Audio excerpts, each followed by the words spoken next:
തിരുനെല്ലി ഗ്രാമപഞ്ചായത്ത് buds school കുട്ടികൾക്ക് അവർക്ക് ക്രിസ്മസിൻ്റെയും കരോളിൻ്റെയും പുതുവത്സരത്തിൻ്റെയും ഒരാഘോഷത്തിന് വേണ്ടിയിട്ടുള്ള ഒരു സായം സന്ധ്യയാണ് ഇവിടെ ഒരുക്കിയിട്ടുള്ളത്. നമ്മുടെ ബഹുമാനായ പിതാവും എല്ലാവരും എത്തി. വളരെ സന്തോഷത്തിലാണ് എല്ലാ കുട്ടികളും അവരുടെ രക്ഷിതാക്കളും ഇവിടെ എത്തിയിട്ടുണ്ട്. ഇന്നത്തെ ദിവസം നമ്മൾ ആടിയും പാടിയും തകർക്കാൻ വേണ്ടി പോവുകയാണ്.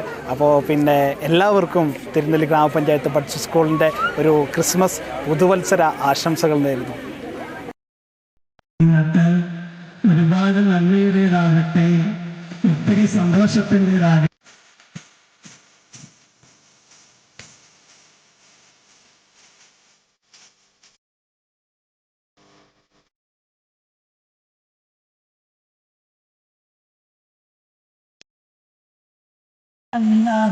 തീരം നോക്കി അലഞ്ഞ